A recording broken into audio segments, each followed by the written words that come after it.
kalian hari ini? Hari ini saya akan berbagi lagi dengan teman-teman resep terbaru dari saya, yaitu roti pandan dengan bentuk kotak kayak roti bantal gitu ya. Jadi roti pandan ini kosongan aja, tapi saya akan bikin bentuk kotak. Jadi ini terinspirasi dari Instagram Mbak Ayu ya. Jadi dia ada bikin roti bentuknya kotak. Saya ingat saya juga pernah beli cetakan yang kotak gitu ya. Jadi belum dipakai, akhirnya saya pakai juga nih sekarang untuk bikin roti pandan yang super lembut lagi.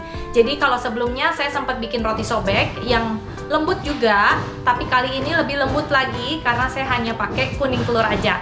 Nah, bagaimana cara membuatnya? Apa aja bahan yang kita gunakan untuk membuatnya?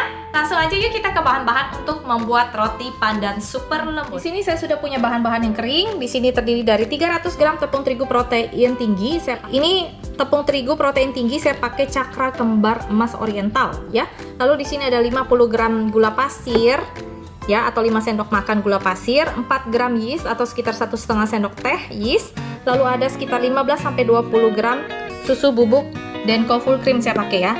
Nah, ini kita langsung taruh aja di mixernya. Lalu di sini saya ada 2 kuning telur yang udah cantik-cantik banget, nunggu ditaruh di rotinya. Ya, 2 kuning telur. Saya pakai kuning telur supaya hasilnya itu lebih lembut lagi dari yang kemarin ya. Lalu di sini saya juga udah sediakan lebih kurang sekitar 150 ml air pandan ya, air jus pandan gitu ya.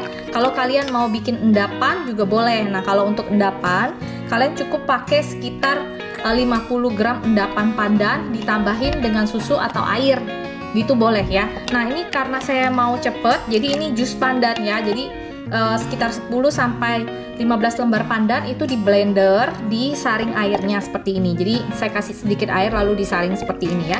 Ini juga jadinya cantik kok, bold gitu ya. Jadi nggak begitu pengaruh kalau untuk bikin roti ya. Tapi kalau untuk bikin kue kalian memang harus pakai endapannya doang. Nah, di sini saya juga udah siapkan sekitar 40 gram mentega atau butter ditambah dengan setengah sendok teh garam ya. Oke. Nah, bahannya itu aja, gampang banget. Nanti kita akan bikin pakai cetakan-cetakan kayak gini, lucu banget. Jadi bentuknya tuh kayak bantal gitu ya. Nah, teman-teman, ini langsung aja kita kocok dulu adonannya sambil kita masukkan si cairan air pandannya perlahan-lahan. Jadi dimasukkan air pandan itu harus perlahan-lahan ya. Jadi kita tahu konsistensi adonan yang pas nanti sebelum kita kasih mentega dan juga si garamnya.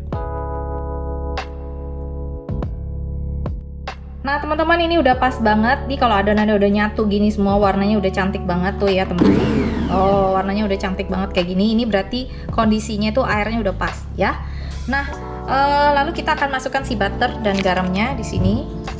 Ya, kalau kalian pakai margarin, garamnya kalian kurangin aja karena margarin itu ada asinnya ya. Kalau kalian pakai butter, kalian pakai setengah sendok teh garam. Kalau pakai margarin, pakai aja 1/4, atau kalau nggak mau pakai garam juga boleh ya. Nah, teman-teman, ini kita kocok dulu ya dengan mentega dan butternya sampai dia kalis, elastis dan juga window pane ya. Nah, teman-teman, setelah lebih kurang 5-10 menit ini saya udah selesai mixernya. Ini udah lentur sekali tuh, lihat teman-teman, udah menerawang banget ya. Dan ini berarti udah siap untuk kita proofing yang pertama ya. Nah, ini udah halus banget tuh, udah cantik banget rotinya. Ijonya tuh udah bener-bener hijau banget. Ini tuh saya campur antara pandan dan suji ya, tapi sujinya lebih sedikit dari pandannya supaya nggak bau langu gitu ya. Nah, teman-teman, setelah dia kalis, lalu kita ulen sebentar dengan tangan, lalu kita masukkan ke dalam baskom yang udah diolesi dengan minyak goreng seperti ini. Lalu kita akan tutup dengan sebaik bersih, biarkan 1,5 jam ya. Nah, teman-teman, ini udah ngembang kedua kalinya. Kita akan kempeskan dulu ya. Kita siapkan lahan untuk kita kerja seperti ini. Langsung kita bagi menjadi 12 bagian ya, teman-teman. Nah, seperti ini ya. Kita timbang dulu totalnya ada 586 ya. Jadi ini langsung kita bagi menjadi 12 bagian aja, teman-teman. Nah, teman-teman, setelah kita bagi-bagi seperti ini, langsung kita bulet-buletin aja, langsung kita taruh di loyang. Nah, ini loyangnya udah saya olesi dengan margarin ya, loyang kotak-kotaknya seperti ini. Aduh, sorry.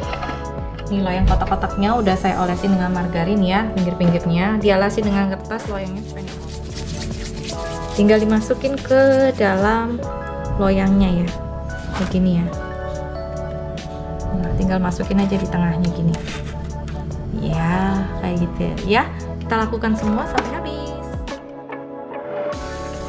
Nah, seperti ini ya teman-teman. Ini kita akan proofing lagi yang kedua kali ya, supaya dia lebih cakep lagi ya, sampai dia memenuhi loyangnya ini ya. Boleh kita tekan sedikit ya teman-teman.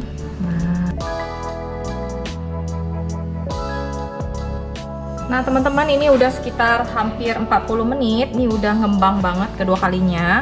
Ini kita taruh ring seperti ini, biarin aja. Nanti kita akan oles, saya akan oles dengan susu evaporate ya teman-teman. Buat kalian yang mau oles dengan kuning telur ya, dan juga susu UHT juga boleh ya. Nanti ini saya akan taburin dengan biji wijen supaya lebih cantik. Nah ini panasin dulu oven suhu 200 ya teman-teman. Nah ini seperti ini, kita akan oles ya, perlahan-lahan aja. Ini saya pakai susu evaporate. Nah teman-teman, setelah dikasih susu, kita kasih sedikit biji wijen aja di atasnya biar cantik aja. Kalau enggak juga nggak apa-apa ya, kalau kalian mau polos-polos aja juga boleh, bebas aja. Nih kasih biji wijen supaya lebih cantik aja, ada variasinya gitu ya. Kalau enggak juga nggak masalah ya teman-teman ya. Ini ya teman-teman, udah saya masukin ke dalam, jadinya kayak gini nih ya, tuh barusan banget dimasukin. Tutup, biarkan dia api bawah dulu selama 15-20 menit. Suhunya 190-200. Ini udah matang dengan sempurna setelah lebih kurang sekitar 25 menit ya dengan oven saya. Ini langsung dioles aja dengan margarin boleh, mau dengan minyak goreng juga boleh. Yang penting dia shiny ya teman-teman. Jadi kulit atasnya nggak kering, lebih lembut kalau dikasih butter atau margarin. Kita dinginkan dulu di cooling rack ya. Ini salah satu rotinya seperti ini buka dari cetakannya ya. Nah, lembut sekali itu teman-teman, lembut sekali. Nah ini masih agak panas banget ya, jadi belum benar-benar set banget. Nanti kalau udah set saya akan kasih lihat teman-teman dalamnya kayak apa ya. Oke. Nah teman-teman, ini roti yang udah jadi. Ini udah saya simpen semalam ya, karena kemarin saya nggak sempat mau pergi, jadi nggak sempat dibuka, jadi cuma didinginin aja. Lalu malam-malam saya simpan di dalam plastik kayak gini, nggak perlu ditaruh kulkas ya. Kalau roti itu bisa tahan 2-3 hari ya kalau nggak pakai obat gitu ya. Nah ini jadinya tuh empuk sekali nih teman-teman ya. Saya mau kasih lihat teman-teman tuh, ini rotinya empuk sekali, bener-bener kayak bantal gitu ya. Nah biasanya sih kalau anak-anak saya tuh sukanya dalamnya dikasih smoked beef atau sekedar dikasih selai serikaya, itu udah seneng. Jadi karena ada batas kayak gini nih lebih gampang nih dipotong nih. Saya akan kasih lihat ya dalamnya kayak apa sih rotinya itu. Aduh pokoknya ini tuh lembut banget, bener-bener yang teksturnya halus banget tuh, lembut sekali teman-teman ya. Nah ini bener-bener kalian harus cobain loh, karena ini enak sekali loh.